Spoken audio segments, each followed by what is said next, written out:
तो हम लोग नेक्स्ट टॉपिक स्टार्ट करते हैं, empirical formula and molecular formula. तो मॉलिक्यूलर फार्मूला तो तुमको पता है कि भाई क्या होता है। जैसे अगर हम बात करें कि what is the molecular formula of methane, तो कहोगे CH4, ईथेन तो C2H6। तो उसी तरीके से यहाँ पे एक नया नाम आ रहा है, क्या, एम्पिरिकल फार्मूला। तो एम्पिरिकल फार्मूला क्या होता है, बेसिकली ये सिंपलेस्ट रेशियो होता है एटम्स का उस मॉलिक्यूल में। तो अगर हम आपसे पूछे कि व्हाट इज एम्पिरिकल फार्मूला, तो एम्पिरिकल फार्मूला क्या होता है, तो बताओ। It is the simplest ratio of atoms, है ना, simplest ratio of atoms present in the molecule. समझे इसको? ये क्या होता है, simplest ratio of atoms present in the molecule. उस मॉलिक्यूल में जो एटम्स का जो रेशियो होगा उसी के बारे में हम लोग बात कर रहे हैं। जैसे अगर समझे कि मान लीजिए ये मॉलिक्यूलर फार्मूला है और ये क्या है, एम्पिरिकल फार्मूला। एग्जांपल लेते हैं C2H6, है ना, या C2H2। तो C2H2 एसिटाइलिन है। बेसिकली यहाँ पे कार्बन के नंबर्स 2 हैं और हाइड्रोजन का क्या नंबर 2 है। तो इन दोनों में सिंपलेस्ट रेशियो ऑफ एटम्स क्या होगा, मतलब कार्बन 2 है तो हाइड्रोजन 2 है। तो सिंपलेस्ट रेशियो क्या हो जाएगा, जब कार्बन 1 है तो हाइड्रोजन भी क्या हो जाए, 1 हो जाए। तो this one is molecular formula और ये उसका क्या है, एम्पिरिकल फार्मूला। एम्पिरिकल फार्मूला में एग्जिस्ट और मे नॉट एग्जिस्ट, कर भी सकता है, नहीं भी कर सकता, बट मॉलिक्यूलर फार्मूला एग्जिस्ट करता है और यही स्टेबल फॉर्म होता है। बट फिलहाल हम लोग उसके सिंपलेस्ट रेशियो को निकालना चाह रहे हैं। उसी तरीके से मान लीजिए एक मॉलिक्यूल है C2H4, तो इसका सिंपलेस्ट रेशियो क्या हो जाएगा, CH2। उसी तरीके से अगर हम बात करें C2H6 का, तो सिंपलेस्ट रेशियो क्या हो जाएगा, CH3 ना, C2H6, एक कार्बन 3 हाइड्रोजन। उसी तरीके से अगर मान लीजिए है H2 है, C2 है, O4 है, ऑक्सैलिक एसिड। तो इसमें हाइड्रोजन अगर 2 एटम है तो कार्बन 2 है और ऑक्सीजन कितना है, 4 है। तो अगर सिंपलेस्ट रेशियो देखें तो हाइड्रोजन 1 होगा, कार्बन 1 होगा, ऑक्सीजन 2 होगा। तो यही हो गया आपका मॉलिक्यूलर फार्मूला और ये क्या है, एम्पिरिकल फार्मूला। मान लीजिए कोई ऐसा मॉलिक्यूल है जो कि ऑलरेडी सिंपलेस्ट रेशियो में है, इसका तो फर्दर नहीं हो सकता। तो इसका जो एम्पिरिकल फार्मूला होगा वो क्या हो जाएगा, H2O ही होगा, क्योंकि एटम्स आपको कंप्लीट नंबर में रखना है। एटम्स कभी भी बाई पार्ट्स में नहीं होता। कोई भी atoms are the fundamental particle of matter, तो ये कभी भी बाई पार्ट में नहीं होगा, कंप्लीट होगा। तो ये उस तरीके से, तो डिफरेंस समझ में आया empirical formula and molecular formula में, कि एम्पिरिकल या मॉलिक्यूलर फार्मूला क्या होता है। ये उसके कुछ एग्जांपल्स हैं। इसके अलावा और भी बहुत सारी चीज़ हो सकता है, जैसे मान लीजिए बेंजीन लिख दें, तो बेंजीन क्या होता है, C6H6, तो यहाँ पर क्या हो जाएगा, CH। तो ऐसा नहीं है कि एम्पिरिकल फार्मूला स्पेसिफिक होता है, यूनिक होता है। जैसे यहाँ पर भी एम्पिरिकल फार्मूला क्या है, CH है, यहाँ भी एम्पिरिकल फार्मूला क्या है, CH है। ये दोनों मॉलिक्यूल अलग है। तो इस एम्पिरिकल फार्मूला का जैसे ही नाम आता है ना, तो वैसे ही दिमाग में आना चाहिए कि भाई ये क्या होता है, एक सिंपलेस्ट रेशियो है, किसका, एटम्स का। समझे इसको, लिखो फटाफट, फार्मूला एंड मॉलिक्यूलर फार्मूला। पहले समझा देते हैं, फिर आपको ये चीज़ें बताएंगे हम आपको कि कैसे इसको सॉल्व करते हैं। तो सबसे पहले हम लोग यहाँ पे क्या करते हैं, एलिमेंट्स वगैरह लिखते हैं। ये उसका क्या है, गिवन परसेंट, जो लास्ट क्लास में हम पढ़ रहे थे, और ये मास हो सकता है। ये इतनी चीज़ें जो है आपको एग्जामिनेशन में गिवन रहेगा, ठीक है, कि कौन सा एलिमेंट है। जैसे फॉर एग्जांपल यहाँ पर ये कार्बन है और इसका परसेंटेज मान लीजिए 75। नेक्स्ट वन इज हाइड्रोजन है और हाइड्रोजन का परसेंटेज 25 है। ये तो गिवन रहेगा। इसके बाद से चीज़ें हम लोग को सीखना है कि कैसे उसका कैलकुलेट करते हैं। तो सबसे पहला जो स्टेप 1 इसको हम कहते हैं, हम आपको लिखवाएंगे सारी चीज़ें। स्टेप 1 क्या होता है कि जो भी गिवन है, परसेंट है, अमाउंट है, उसको क्या करते हैं, उसके एटॉमिक मास से डिवाइड करते हैं। गिवन मास हो, गिवन उसके परसेंटेज हो, उसको किससे डिवाइड करते हैं, एटॉमिक मास से। तो इसका गिवन परसेंटेज 75, कार्बन का एटॉमिक मास क्या होता है 12। इसको सॉल्व करोगे तो कितना आएगा 25/4, 3 से अगर कैंसिल करते हैं। हाइड्रोजन का गिवन परसेंटेज 25 है, इसका एटॉमिक मास क्या होता है 20, ये 1, तो 25/1 क्या हो जाएगा 20। स्टेप 1 समझ में आ रहा। स्टेप 1 में क्या करें, जो भी गिवन परसेंटेज है, गिवन अमाउंट हो, उसको उसके एटॉमिक मास से डिवाइड कर रहे हैं, ठीक है। अब क्या है, स्टेप 2 में हम लोग सिंपलेस्ट रेशियो निकालते हैं। क्या निकालते हैं, सिंपलेस्ट रेशियो। ये कैसे निकालते हैं, तो यहाँ पे जैसे 2 एलिमेंट थे, 3 होते 4 होते, तो यहाँ पर स्टेप 1 के बाद कुछ वैल्यूज आ रहा है, तो उनमें से जो सबसे छोटा वैल्यू है उससे सभी को डिवाइड कर देंगे। सिंपलेस्ट रेशियो कैसे निकलेगा, जो भी गिवन यहाँ पर जो कैलकुलेट करके आ रहा है उनमें जो सबसे छोटा नंबर है उससे सबको डिवाइड कर देंगे। तो ये क्या आएगा बताओ, 25/4, 25/4, ये कितना हो जाएगा बताओ 1। नेक्स्ट है 25/25/4, ये क्या आ गया 4। तो ये तो सिंपलेस्ट रेशियो है कि कार्बन का सिंपलेस्ट रेशियो 1 है और हाइड्रोजन का सिंपलेस्ट रेशियो 4 है। तो इसका मतलब है कि यहाँ पर जो एम्पिरिकल फॉर्मूला आएगा वो क्या हो जाएगा, C, 1 कार्बन 4 हाइड्रोजन। कैसे निकाले, समझ में आया ये चीज, सिंपलेस्ट रेशियो, एक सारी चीजें कैसे निकाले। अब इसको हम लोग लिखवाते हैं कि कैसे कैलकुलेट करते हैं। अब मेरे साथ साथ लिखो, स्टेप 1। स्टेप 1 में हम लोग क्या करते हैं बताओ, स्टेप 1 में जो भी गिवन मास है और परसेंट को क्या करते हैं, डिवाइड किससे करते हैं, उसके एटॉमिक मास से उसको क्या करते हैं, डिवाइड करते हैं, है ना। तो यहां पे इसको हम थोड़ा सा इधर करके लिखते हैं,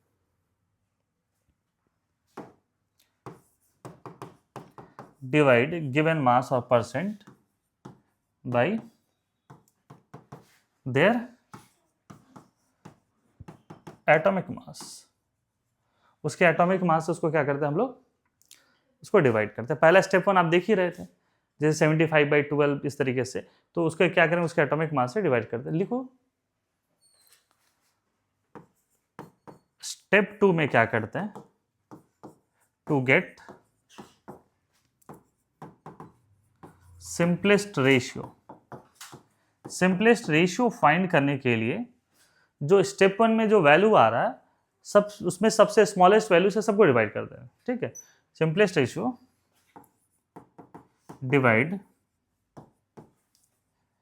value of step 1 by smallest among them. तो यहां से क्या हो जाएगा, सिंपलेस्ट रेशियो आ जाएगा। Step 3,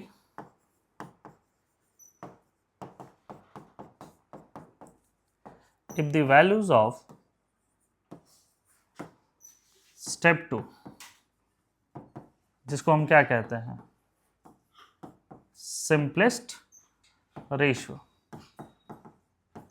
if the values of step 2, that is simplest ratio, are in integer, मतलब कंप्लीट नंबर, वोल नंबर होनी चाहिए, then right empirical formula. If not, अगर मान लीजिए किसी केस में नहीं है, जो 1 और 4 लाए थे, मान लीजिए 1 और 1.5 आ जाता है, तो हमको एटम तो 1.5 नहीं हो सकता है और वो रेशियो है, तो we have to convert into the integer. तो हम लोग यहाँ पे क्या करें, if the values of step 2 are in integer then write empirical formula, if not then convert into integer and write empirical formula। अगर सिंपलेस्ट रेशियो इंटीजर में है लिख लीजिए, नहीं है तो कन्वर्ट करना होगा और फिर करना होगा। समझे इसको, ये लिखवाएंगे हम आपको कुछ एग्जांपल्स के तौर पे। स्टेप 3 तक क्लियर है? स्टेप 4 में आपको n निकालना है। n एक नंबर है, एक रेशियो है। n मोल्स नहीं है, n अनपेड इलेक्ट्रॉन नहीं है, n ऑर्बिट नहीं है। n क्या है? एक रेशियो है। ये रेशियो क्या है बताओ? मॉलिक्यूलर फॉर्मूला मास, जिसको शॉर्ट फॉर्म में हम लोग क्या कहते हैं? मॉलिक्यूलर फॉर्मूला मास, MFM। उसको डिवाइड किससे करना है बताओ? एम्पिरिकल फॉर्मूला मास, जो बेसिकली क्या होता है? EFM होता है। तो कहने का मतलब है कि मॉलिक्यूलर फॉर्मूला मास ऑलमोस्ट क्वेश्चंस में गिवन होता है। एम्पिरिकल फॉर्मूला जो हम लोग निकाले थे उससे निकालेंगे, जैसे CH4 है, CH3 है, तो CH3 अगर एम्पिरिकल फॉर्मूला है तो एम्पिरिकल फॉर्मूला मास क्या हो जाएगा? 12 + 3 × 1 दैट इज 15। हम लोग आने वाले, तो n निकल जाएगा। n is ratio molecular formula mass by empirical formula mass. And the last step, 5th step, molecular formula is equal to, ये जो रेशियो लाएंगे ना, इस नंबर्स को मल्टीप्लाई किससे कर देना है बताओ? एम्पिरिकल फॉर्मूला जो लाए थे। तो ये सारे स्टेप हैं और इन सारे स्टेप्स की मदद से हम लोग इनका कैलकुलेशन करते हैं। स्टेप 1, स्टेप 2, स्टेप 3, स्टेप 4 समझ में आ रहा है ना? इसको एक बार फिर से रिकॉल करा दे रहे हैं। स्टेप 1 में क्या करते हैं? जो भी गिवन परसेंटेज है, मास है, उसको एटॉमिक नंबर से डिवाइड करते हैं। सेकंड स्टेप में to get the simplest ratio, जो फर्स्ट स्टेप का जो वैल्यू था उसमें से जो सबसे छोटा है उससे सबको डिवाइड कर देंगे। थर्ड स्टेप में अगर हम लोग क्या देखेंगे, अगर सिंपलेस्ट रेशियो इंटीजर में है तो एम्पिरिकल फॉर्मूला लिखिए, अदरवाइज कन्वर्ट करिए फिर लिखिए।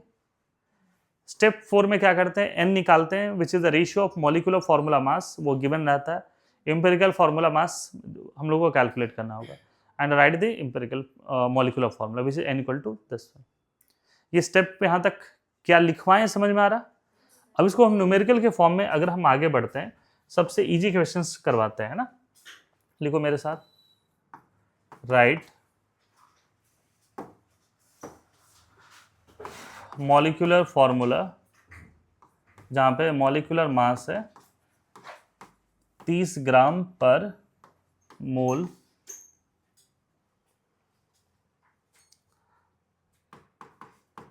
if percentage of carbon and hydrogen are 80 × 20 respectively. इसको हो सकता है कि स्टेटमेंट के फॉर्म में लिख दे, write the formula of organic compound having molar mass of 30 gram per mole and the percentage of carbon is 80% and hydrogen is 20%। तो इसको कैसे सॉल्व करते हैं? एकदम बहुत ईजी है। देखो हम लोग क्या कर रहे हैं, कार्बन ले रहे हैं और हाइड्रोजन ले रहे हैं, ठीक है। कार्बन का परसेंटेज कितना है? 80 है, और इसका परसेंटेज कितना है? 20 है। फर्स्ट स्टेप में क्या करते हैं बताओ? Given percent by their atomic mass, तो इसको 12 से डिवाइड करेंगे। ये कितना आएगा बताओ? 20/3। यहाँ पर इसको 20/1 कर देंगे तो कितना आएगा? ये 20 आएगा। अब देखना है कि दोनों में छोटा वैल्यू कौन सा है, ऑब्वियसली यही है, तो इस छोटे वैल्यू से सबको डिवाइड करेंगे। तो यहाँ पर 20/3 इसकी वैल्यू कितना आ जाएगा? 1। इसको हम कह सकते हैं कि ये जो चीज़ें हैं ये क्या है आपका? स्टेप 1 है, और ये क्या है? स्टेप 2 है, जहाँ पे सिंपलेस्ट रेशियो निकाल लेते हैं। यहाँ पे 20 को किससे डिवाइड करेंगे? 20/3 से, तो ये क्या आ जाएगा? 3। अब देखो ये जो सिंपलेस्ट रेशियो आया वो किस फॉर्म में? इंटीजर फॉर्म में। तो एम्पिरिकल फॉर्मूला लिखिए। तो यहाँ पर एम्पिरिकल फॉर्मूला क्या हो जाएगा? CH3, carbon 1, hydrogen 3। तो यहाँ से जैसे ही हम लोग देखें तो एम्पिरिकल फॉर्मूला मास निकाल सकते हैं। तो ये कितना हो जाएगा? 12 + 3 कितना हो जाएगा? 15। जैसे मोलर मास निकालते हैं ना, वैसे ही क्या निकालेंगे हम लोग? इसका एम्पिरिकल फॉर्मूला मास। मॉलिक्यूलर फॉर्मूला मास गिवन है, कितना गिवन है बताओ? 30 गिवन है यहाँ पर। तो n की वैल्यू क्या हो जाएगा बताओ? बाई 15 कितना आया बताओ? ये 2 है। अब यहाँ से क्या मॉलिक्यूलर फॉर्मूला निकाल सकते हैं हम लोग? तो मॉलिक्यूलर फॉर्मूला क्या होता है बताओ? n इंटू एम्पेरिकल फॉर्मूला, सही कह रहे हो। तो हम लोग यहाँ पर n की वैल्यू क्या है, एम्पेरिकल फॉर्मूला क्या है, तो यहाँ पे मल्टीप्लाई करने के बाद फॉर्मूला क्या आ रहा है। तो हमें लग रहा है कि ये टॉपिक समझ में आ गया होगा, समझे इसको, लिखो। ठीक है, ऑक्सीजन है 30% है। ये क्वेश्चन एनसीईआरटी में भी गिवन है, उसमें बस ये लिखा 69.9%, पता नहीं क्यों दे दिया। 70% लेकर चलेंगे तो कैलकुलेशन इजी हो जाएगा। अब आयरन का एटॉमिक मास कितना होता है 56, तो हम लोग गिवन परसेंटेज बाई क्या आ जाएंगे 56। इसको सॉल्व करने पे कितना आ रहा है बताओ। तो ये स्टेप 1 है, इसका परसेंट क्या है 30 है, ऑक्सीजन का एटॉमिक मास क्या होता है 16, तो 30/16 ये कितना आएगा बताओ 15/8। दोनों में छोटा वैल्यू कौन सा दिख रहा है, ऑब्वियसली यही दिख रहा है। तो इससे क्या करेंगे, सभी को डिवाइड कर देंगे, तो ये 10/8 ये आ जाएगा 1, ये 15/8 डिवाइड बाई 10/8 कितना हो जाएगा, ये 3/2 आएगा। इसी के लिए बता रहे थे कि अगर सिंपलेस्ट रेशियो जो है इंटीजर फॉर्म में है तो write empirical formula, if not then convert. अच्छा, इसको इंटीजर में कैसे कन्वर्ट करेंगे, बाय मल्टीप्लाइंग विथ 2। अच्छा, ये तो रेशियो था ना, तो अगर इसको मल्टीप्लाई करेंगे तो ऊपर भी मल्टीप्लाई करना पड़ेगा, और सबसे बेस्ट तरीका है इंटीजर में कन्वर्ट करने का, डिनोमिनेटर से मल्टीप्लाई कर दिया तो कैंसिल होना ही है। तो इस केस में ये कितना आ जाएगा 2, और ये कितना आ जाएगा, तो इसका मतलब है आयरन 2 है, ऑक्सीजन, तो फॉर्मूला क्या हो जाएगा Fe2O3। तो हमें लग रहा है कि वो थर्ड स्टेप जो लिखवाए थे वो अब समझ में आ गया होगा कि if the ratios are in integer write empirical formula, if not then convert and write empirical formula. Third step पहले समझ में आया, लिखो उसको।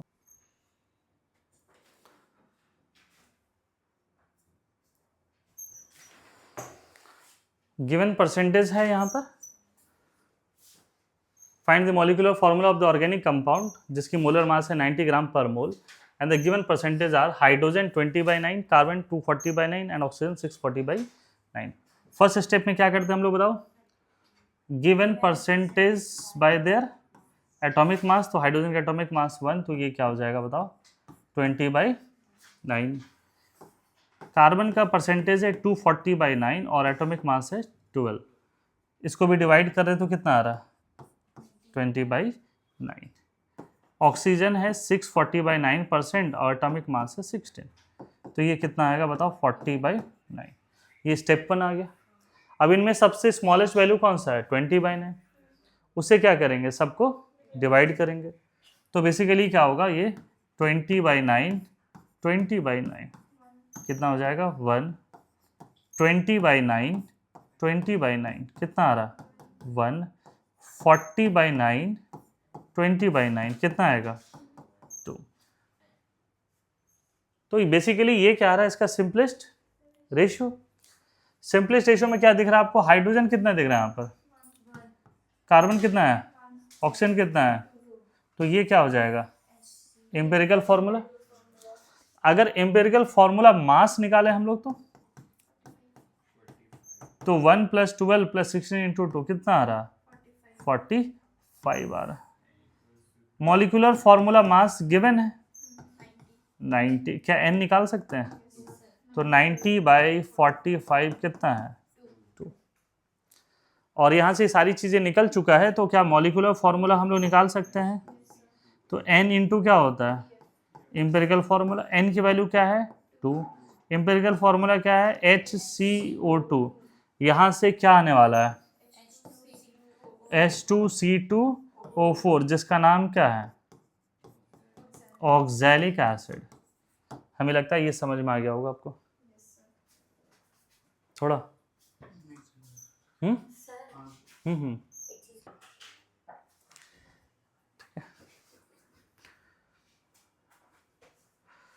इसमें कहीं कहीं पर कुछ बहुत इजी क्वेश्चन आते हैं, एक वो इजी क्वेश्चन भी करते हैं हम लोग, फिर इसके बाद थोड़ा सा टफ की तरफ बढ़ेंगे। जैसे क्वेश्चन आता है, लोगों मेरे साथ, find molecular formula of compound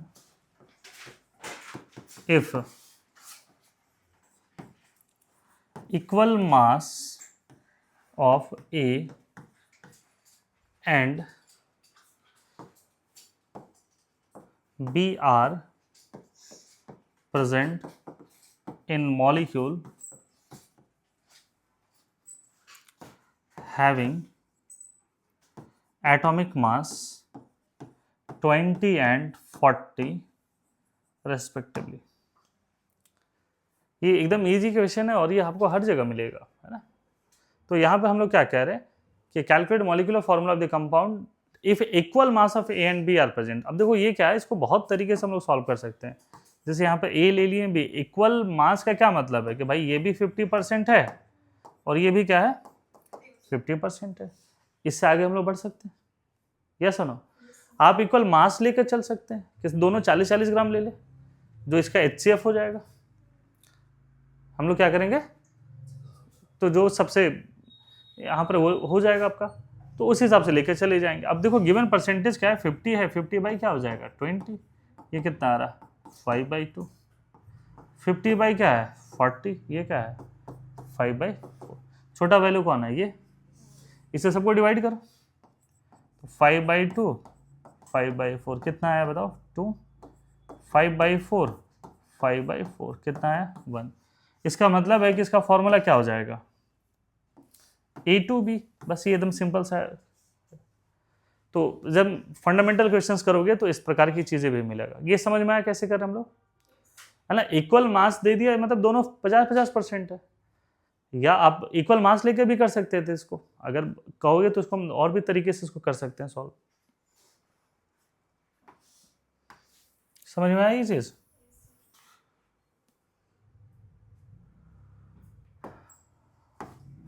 तो इसको हम ऐसे भी कर सकते थे, ए बी ले लें, सपोज कि दोनों का मास 40-40 है, इक्वल मास लेके चले गए, तो 40 बाई क्या हो जाएगा 20, ये कितना आ गया 2, और यहाँ पर 40/40 कितना आ गया 1। इससे इजी क्या होगा, आगे सीधे यहीं पर आंसर A2B। तो दोनों तरीके से सॉल्व कर सकते हैं, ये जो हम लोग सीख रहे थे उससे और एक इससे। लिख ली इसको, इससे आगे बढ़ते हैं हम लोग।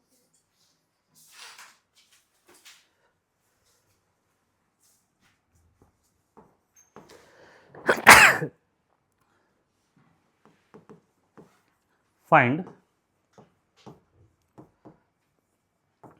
molecular formula of compound जिसका मोलर मास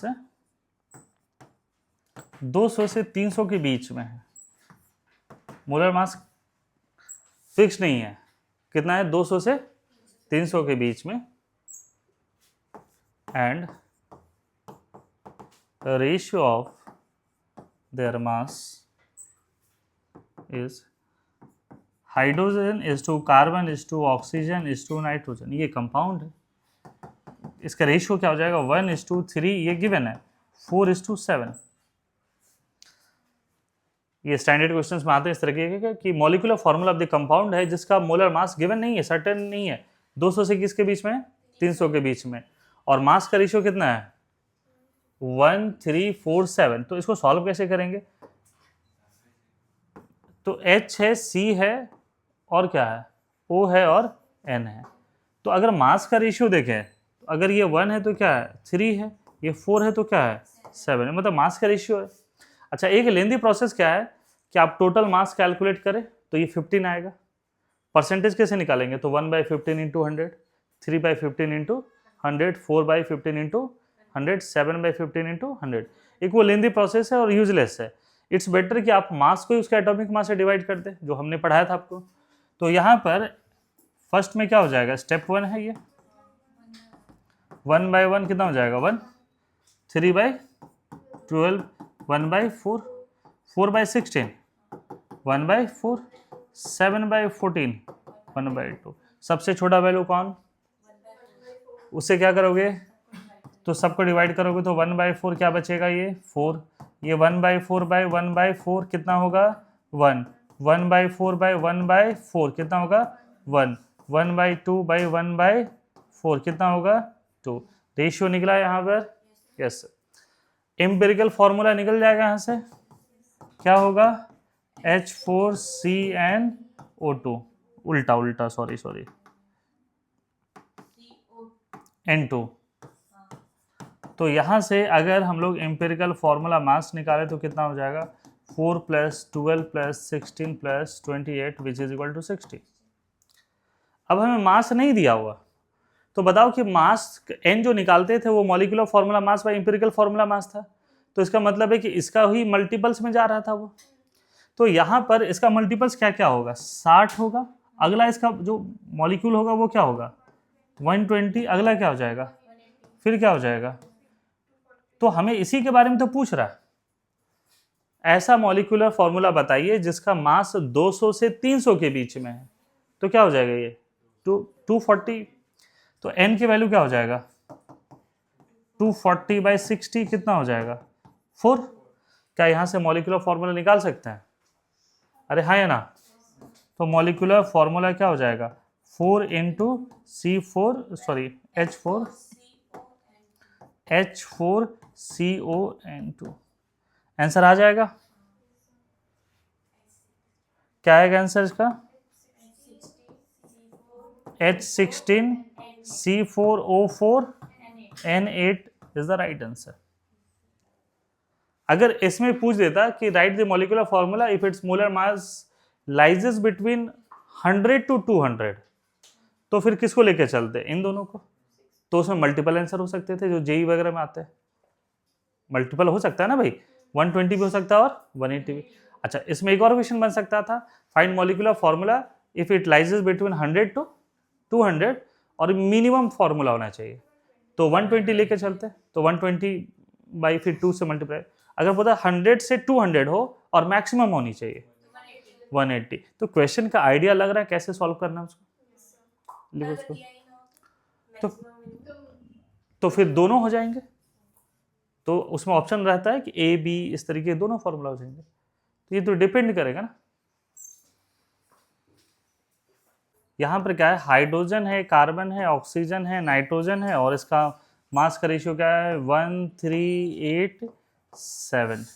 पहला क्या करेंगे given mass by their atomic मास, ये 1 3/12 कितना आ जाएगा 1/4, 8/16 हाफ, 7/14 हाफ, सबसे छोटा वैल्यू 1/4, सबको से डिवाइड करिए, तो 1 / 1/4 कितना आ रहा 4, 1/4 1/4 कितना आएगा 1, 1/2 / 1/4 कितना आ रहा 2, 1/2/1/4 कितना आ रहा 2।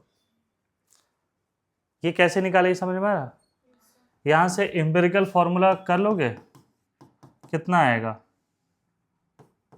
H4CO2N2। एम्पिरिकल फॉर्मूला मास कितना आ रहा है बताओ 4 + 12 + 32 + 28, ये तो कितना आ रहा है 60 और ये कितना आ जाएगा 10, 76 आ रहा है 76। अब 76 इसके बीच में कहाँ पर आएगा उसके मल्टीपल्स, तो 76 होगा नेक्स्ट क्या हो जाएगा 152। तो क्या यहाँ से n निकल सकता है 152/76 2, यहाँ से मॉलिक्यूलर फॉर्मूला निकाल लीजिए, इसको 2 से मल्टीप्लाई करेंगे, कर लोगे इस प्रकार ये क्वेश्चन। तो मास का रेशियो है, परसेंटेज निकालने की कोई जरूरत नहीं, ऐसे करके